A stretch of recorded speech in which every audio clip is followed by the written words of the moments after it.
Nah, yang hilang dari peradaban modern adalah Allah itu tidak begitu hadir di hati kita.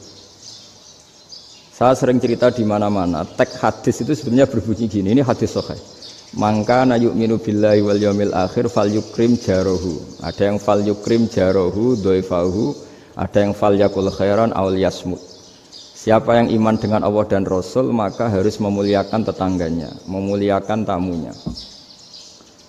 Dulu itu ada seorang ulama dipanggil anak muda, dibully terus sekarang. Wahai kiai, datang ke rumah saya. Datang kiai itu. Setelah sampai ke rumah orang itu, silakan kiai kembali ke rumahnya. Saya tidak butuh kiai.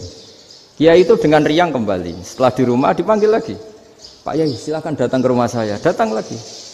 Ya senyum-senyum kiainya santai. Wah, nggak jadi butuh Pak Yai. Silakan kembali lagi. Sampai 3 kali. Oh itu kalau rektor digitukan marah itu. Dosen marah. Kiainya santai. Santai, senyum-senyum, rileks. Ketika ditanya, kenapa Pak Yai tidak tersinggung? Jawabannya unik. Anak muda, saya ini senang sekali nuruti perintah Allah, disuruh menghormati tetangga. Sehingga ketika Anda manggil ya saya datang. Ketika Anda nyuruh pulang ya saya pulang. Saya senang sekali nyenangkan tonggo. Dan itu perintah Allah, jadi tidak ada hubungannya dengan kamu. Wah, pemudanya nangis minta dimaafin. Kalau kita kan enggak, kita ini dosen, kiai, mungkin kita doktor, mungkin kita profesor. Tapi kita ini sering didikte oleh orang bodoh. Kalau orang bodoh itu jengkel, lo kita ya jengkel. Lo kamu jengkel, dijengkelkan orang bodoh itu namanya terdikte. Itu bodoh apa pinter? Oh itu tidak pinter sama sekali. Kalau betul-betul kamu pinter, hanya bisa didikte oleh Allah Subhanahu wa Ta'ala. Jadi antara hukum Allah apa? Wa ahsin man asa'a ilaika. Berbuatlah baik sama orang yang berbuat buruk sama Anda. Itu dikteannya Allah. Kalau dikteannya orang-orang bodoh kayak dimangkel ben mangkel, terus kamu mangkel. Itu bodoh apa pinter? Nah, problem kita kekinian adalah wong pinter, wong bodoh itu podo-podo bisa didikte oleh sekelilingnya. Terus karuan wataknya perempuan seperti itu, wataknya anak-anak seperti itu, kita didikte. Anak-anak jengkelin kita mangkel, berarti kita didikte oleh orang bodoh. Makanya agama itu unik, kadang ngendikan wa ahsin man asa'a ilaika, kadang wasil man qata'aka, sambunglah orang yang memutus kamu. Karena dengan demikian kita hanya didikte oleh Allah Subhanahu wa Ta'ala, bukan didikte oleh hukum sosial. Cara Jawane nak ngapiki tangga sing apik akeh tunggale. Berbuat baik sama yang berbuat baik pada kita itu mbok orang fasik ya seperti itu, maling ya seperti itu, sama. Tapi kalau berbuat baik sama orang yang berbuat jelek sama kamu itu baru luar biasa. Dan memang teksnya hadis wa ahsin man asa'a ilaika. Berbuat baiklah sama orang berbuat buruk sama kamu. Jadi nggak boleh orang didikte. Makanya ngaji di sini diantaranya saya akan cerita dalam sebuah hadis sahih, dalam hadis hasan yang diriwayatkan Imam Tirmizi ada kalimat dari Rasulullah SAW. Dawe Nabi la takunu imma'atan taquluna in ahsanan nasu ahsanna wa in dzalamu dzalamna walakin watti'u anfusakum in ahsanan nasu an tuhsinu wa in asa'u alla tazlimu. Kamu jangan jadi orang yang mudah diombang-ambingkan oleh orang sekeliling kamu, yaitu kamu mengatakan jika orang baik ke saya akan baik, jika orang buruk ke saya juga akan membalas buruk. Itu namanya Anda didikte. Tapi berkomitmenlah kamu akan berbuat baik meskipun orang lain berbuat buruk. Nah sekarang logika sosialnya begini. Kalau di Indonesia itu ada 1000 kiai, ada 1000 profesor yang ingin membenahi Indonesia. Rata-rata orang awam itu semau gue. Terus mereka mendikte kita. Perilakunya agak simpatik, perilakunya jengkelin. Terus 1000 profesor ini ikut jengkel. Itu kira-kira jadi solusi apa goblok bareng? Sama 1000 kiai ini ikut jengkel, ini jadi solusi apa goblok bareng? Goblok bareng. Nah problem sekarang kita ini biasa didikte orang bodoh. Nah makanya ciri khas orang muslim itu kata Nabi mangkana yu'minu billahi wal yaumil akhir. Jadi baik tetangga karena perintahnya Allah dan Rasul. Pentingnya apa? Bedanya karena berbuat baik ini perintahnya Allah, mbok tangga apik lah kita tetap apik karena perintahnya Allah dan Rasul. Begitu juga dengan hubungan dengan istri, dengan anak. Bojomu lagi cerewet lah ya tetap apik. Karena dengan cara itu kita hanya tunduk kepada Allah dan Rasul. Tapi kalau kamu istri saya kalau baik ya saya baik, kalau ndak ya ndak. Berarti Anda didikte oleh perilakunya dia. Itu latihan ya kalau dalam bahasa pondok latihan jadi wali itu yang paling berat itu. Nabi itu kalau sama orang munafik itu sabarnya Masya Allah. Padahal Nabi berso kalau orang itu orang munafik.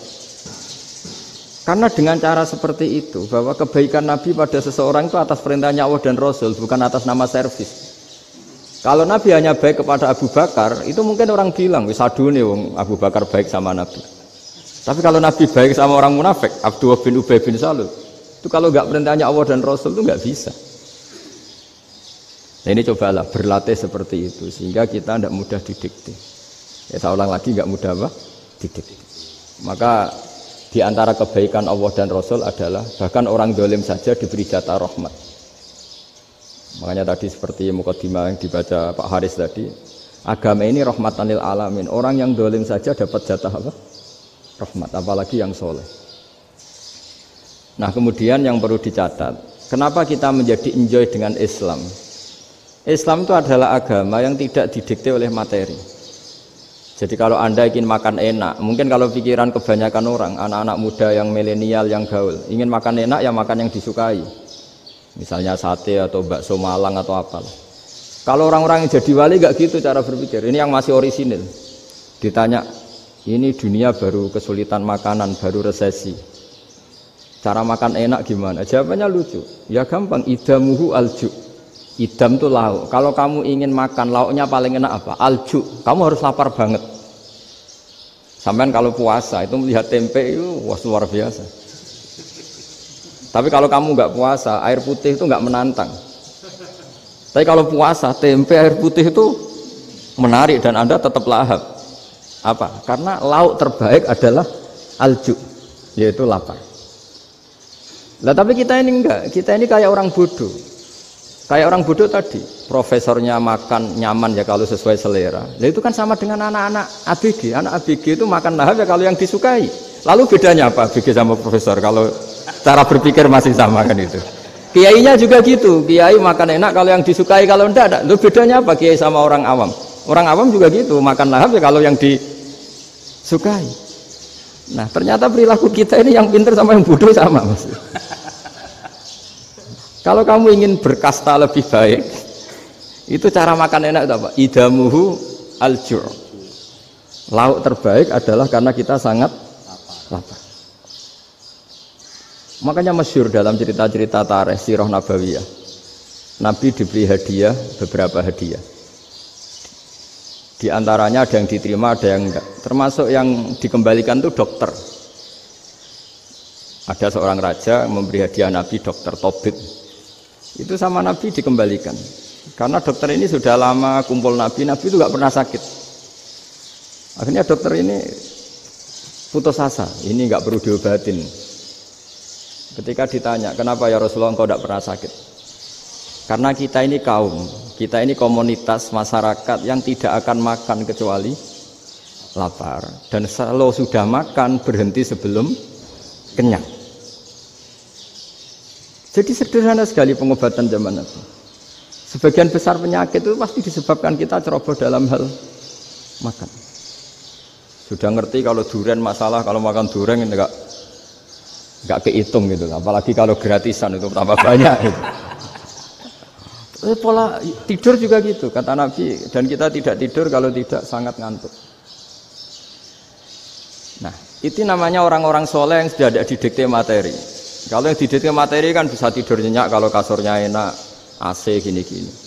Sebenarnya enggak, tidur enak itu ya kalau sangat ngantuk. Mbok di gudang, mbok di bis, kalau sangat ngantuk ya semuanya ya enak. Sama, mbok lapar, mbok hanya tempe, tapi kalau sangat lapar itu ya enak. Nah ini ilmu yang mulai hilang, ilmu-ilmu yang mulai hilang.